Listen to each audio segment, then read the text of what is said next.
Well, I would not normally be going into the full content of a conversation with the president, but since we were talking about Dreamers, I wanted to make that point in the hope that the president understands that the issue of the Dreamers TPS, our HR 6, is something that we expect to be signed. Let me first thank Congresswoman Grace Meng, a leader in the Congress of her generation on the Appropriations Committee, representing this beautifully diverse district where, as I said, the beauty is in the mix, for her leadership on all of these issues that relate to the vitality of America, which is our newcomers to our country.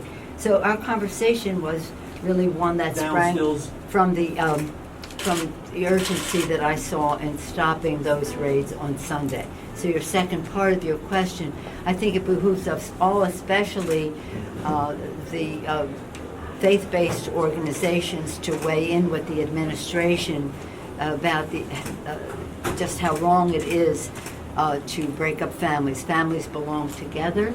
In America, everyone has rights. Immigrants have rights.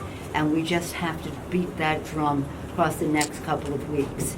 And as we do so, we must also pass legislation that meets the humanitarian needs at the border, as we also object to increased interior enforcement across the country. Madam Speaker, have you been given any indication that the Senate will take up any aspect of Dreamer protection or any of this legislation? Have you spoken with Mitch McConnell? Does Chuck Schumer have any ability to move anything on that stuff? Well, as I mentioned in there, public sentiment is everything. For some reason, the Republican leader of the Senate, Mitch McConnell, has called himself the Grim Reaper, that he's going to bury every bill that comes over from the House. And we just cannot have that stand. And so I'm saying to him, you may think these are dead, but they are alive and well among the American people. And the HR 6, Dreamers, TPS, and DED is something that has full support across the country. Democrats, Republicans, Independents, and we cannot have that be ignored by the Senate. So we just have to, again, know our power, all of us, everyone out there, know your power to weigh in with the United States Senate to bring up the bill. You can't wait for him to bring it up and then say, we'll advocate for it when he brings it up. Do not assume he will. We must make sure that he brings it up. And if he does not, that there is a price to pay. The use of What's the latest with the Ilhan Omar investigation? Well, let's have What's the latest with Ilhan Omar and the anti-American statements? Is there any news with that? With her bigotry and her... You've been speaking about I just want to have one question. You've been speaking about the importance of the religious and faith-based communities, both in relation to ICE raids and understanding to appeal to their humanity.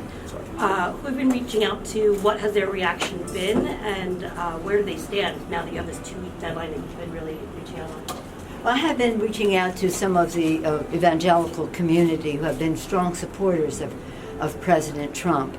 And when we've talked to them in the past about babies being taken from the arms of their moms, families being divided, they have tried to weigh in, but given the president more the benefit of the doubt. In this case, I believe this is something quite different, because this sent a tremor of fear across the country. And on a Sunday, I mean, they said to me, on a Sunday when people of faith are going to church, they don't know what they're going to be going home to. And we all believe, those of us of faith believe that everybody has a spark of divinity, that we're all God's children, worthy of respect, and in America, immigrants have rights. So by dint of our humanity and by dint of our being in America, people deserve respect. And I had a more positive response from them about, not because I asked them to, but because of what the president was planning to do. And they may have had some influence on the president's decision as well. Now we have to keep that drumbeat going. The drumbeat going. What is the purpose of weighing in on people who may have a status violation? Would you like to speak to that? Well, as Speaker Pelosi mentioned, the importance of making sure that our families are kept together and are able to stay together. Immigrants contribute so much to this great economy, to this great country. Immigrants make up the majority of small businesses right here in Queens and in Elmhurst. And so we want to make sure that we are not doing anything to frighten people or to separate families. It's horrible to even imply that, whether you mean that, whether you have an imminent deadline or not. But we are here to make America stronger and to keep our families together. Let's briefly talk about the Revoking Ilhan citizenship. Omar's security clearance, is that just a rumor? I'm sorry. Are you Citizenship, revoking let's Ilhan go- Omar's security clearance or Let's- statements about Iran, or is that just a rumor? House Speaker, can we Not talk? going to- It's not even why- a rumor that I have Why are heard. you not revoking her clearance after the bigoted statement she's made, after House her Speaker- anti-Semitic statements? Max even know Rose, what, you know what happened with security Max clearance Rose she yesterday, has. right? Max Rose, there was a rally in his Let's give district that pressed her. Univision a Yes. chance. Why are Thank you you so not much. revoking her security Wonderful clearance? female She's Miss already made Priscilla. statements in support of Iran. What are you waiting for, Madam The Speaker? citizenship question, let's talk about that. I know the U.S. Supreme Court is expected to rule on this. What's your take on this? Do you think Well, wait, I'm sorry, the what- citizenship question that we're expecting a this ruling is wrong. from the... This is so completely and totally wrong. At the beginning of our country, there was never even a thought of asking a citizenship question, and that is when our Constitution was written. So this is something that has a terrible agenda. It's an agenda that has a political motive because they want to affect reapportionment, and they don't want people of color to count. It has a budget implication because they don't want to allocate resources to communities, whether it's education, health, whatever it is, because if you keep the number down, you keep the need for resource, not the need, but the allocation of resources down. This is really insidious that they would put that citizenship question on there. It has a purpose that is not wholesome, not consistent with our Constitution, and really one that should not be there. And but we don't want them. Whatever the court says, the court may say it can stay on there, but people must sign up, because if they don't, they will give a victory to just the people who don't want them to count. May I respond to a question, please? Congresswoman. And so we found out during one of our Status quo. hearings, and there are various testimonies where Secretary Ross lied about the inclusion of this census. Court documents showed that the origin of this question was political in nature. President Trump sent out a campaign email asking if people would love if he would include a citizenship question.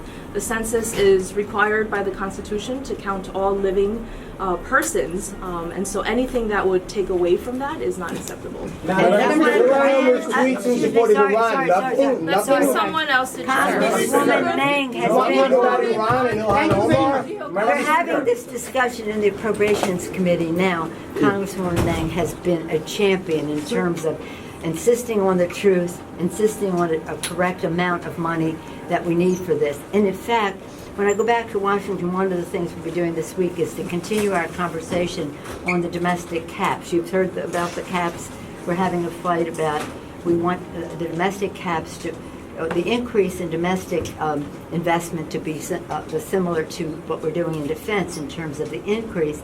And one of the region areas that we are fighting for is for an increased funding for census. The Democrats are fighting increased funding for census and increased funding for our veterans. Those are two of our. Ilhan Omar has openly stated hatred for America's troops. Why is she still Madam, I have a different question. Ilhan Omar has openly said Related the international issue Why does at she have South security Asia. clearance? It's nearly 2 years now since the Rohingya genocide began in Myanmar.